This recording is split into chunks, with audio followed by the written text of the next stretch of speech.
সুস্বাস্থ্যৰ বাবে সুখাদ্য, এই কথা বাৰে বাৰে কৈ আহিছে আয়ুৰ্বেদে। খাদ্যবস্তু উৎপাদন কৰাটো কেতিয়াও এটা ব্যৱসায় হ'ব নালাগে। ই সদায় হ'ব লাগে মানৱ সভ্যতাৰ প্ৰতি আমাৰ দায়বদ্ধ এক প্ৰচেষ্টা। নমস্কাৰ, মই সমৰজ্যোতি বেজবৰুৱা। মই গুৱাহাটীৰ গীতানগৰস্থিত এটি ক্ষুদ্ৰ গৃহ উদ্যোগ সুস্বাদৰ পৰা কথাকেইটা কৈ আছো।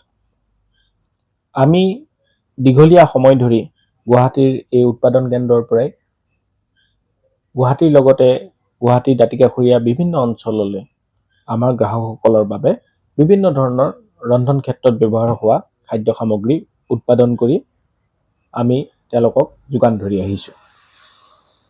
আমাৰ ইয়াতে মূলতঃ মিঠাতেল, নাৰিকলৰ তেল, বাদামৰ তেল বা কেষ্টৰ অইল আদি বিভিন্ন ধৰণৰ ৰন্ধন কাৰ্যত ব্যৱহাৰ হোৱা খাদ্য তেল, বিভিন্ন ধৰণৰ মছলা অৰ্থাৎ ক'বলৈ গ'লে হালধি, জিৰা, ধনিয়া, গৰম মছলা আদি খুব এটা যিটো বৈদিক চিষ্টেম, যিটো আমাৰ ট্ৰেডিশ্যনেল চিষ্টেম, আজিৰ এইটো যিটো কমাৰ্চিয়েল চিষ্টেম সেইটোত নহয়, যিটো আমাৰ নিয়ম, যিটো নিয়মত আজি গৰম মছলাটো বনালে, যিটো গৰম মছলা এটা সময়ত ঔষধৰ কাম কৰিছিল, আজি গৰম মছলা খালে মানুহৰ এচিডিটি হয়।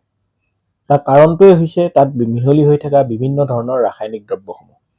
এটা সময়ত আমাৰ প্ৰতিটা মছলা ব্যৱহাৰ কৰাৰ এটা কাৰণ আছিল যে সি বিভিন্ন ধৰণৰ ৰোগৰ পৰা মানুহবিলাকক বচাই ৰাখিছিল। অৰ্থাৎ গৰম দিনত গৰম মছলাটোৰ পৰা দুই এক পদ সামগ্ৰী আঁতৰি যায়।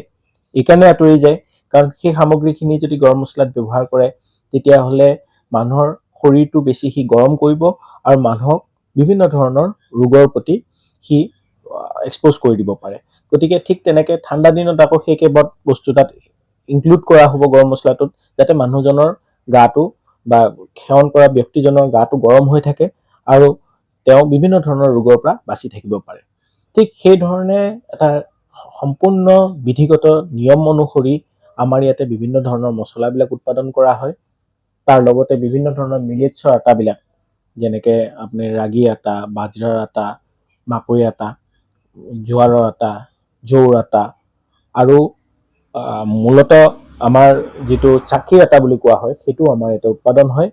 গতিকে বিভিন্ন ধৰণৰ আটাজাতীয় সামগ্ৰী, বিভিন্ন ধৰণৰ আপোনাৰ মছলাজাতীয় সামগ্ৰী আৰু তেল আপোনালোকে আমাৰ ইয়াতে উৎপাদন কৰা হয়। আপোনালোকে ইয়ালৈ আহিলে আপোনালোকে সেইবিলাক বস্তু প্ৰত্যক্ষ কৰিব পাৰিব, তাৰ উৎপাদন প্ৰক্ৰিয়াটো আৰু ক্ৰয়ো কৰিব পাৰিব।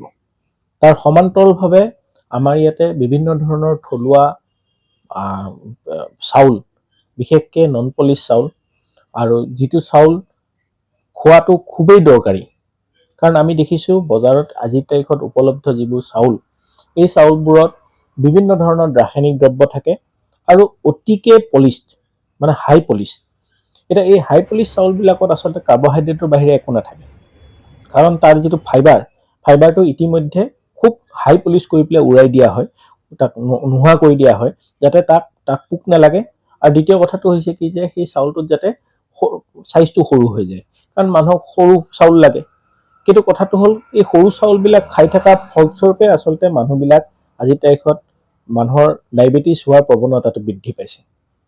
অৰ্থাৎ ডায়েবেটিছ যাৰ হৈছে তেওঁলোকে ডায়েবেটিছৰ পৰা নিজকে, এইটো এটা লাইফষ্টাইল ডিজিজ, গতিকে আপুনি নিজকে ডায়েবেটিছৰ পৰা ৰক্ষা কৰিবলৈ যদি আপোনাৰ হৈছে তেতিয়াহ'লে আপুনি হাই পলিছ চাউলৰ পৰা নিজকে আঁতৰাই ৰাখিব লাগে আৰু কিছু পাৰ্চিয়েলি পলিছ চাউল আপোনালোকে সেৱন কৰিব লাগে। আৰু যিসকলৰ ডায়েবেটিছ হোৱা নাই বা ডায়েবেটিছৰ প্ৰতি যিসকলৰ হোৱাৰ সম্ভাৱনা আছে বা ভয় আছে, তেওঁলোকে অতি সোনকালে এই হাই পলিছ চাউলবিলাক এৰি তেওঁলোকে থলুৱাভাৱে, মানে গাঁৱলীয়া পদ্ধতিত যিবিলাক চাউল আমাৰ বানা হয়, যিবিলাক আমি কুটোৱা হয়, সেই চাউল সেৱন কৰিব লাগে। গতিকে সেই চাউলবিলাক আপোনালোকে আমাৰ ইয়াতে পাব। বিভিন্ন ধৰণৰ উচ্চ হাই কোৱালিটিৰ দালিবিলাক আপোনালোকে আমাৰ ইয়াতে পাব।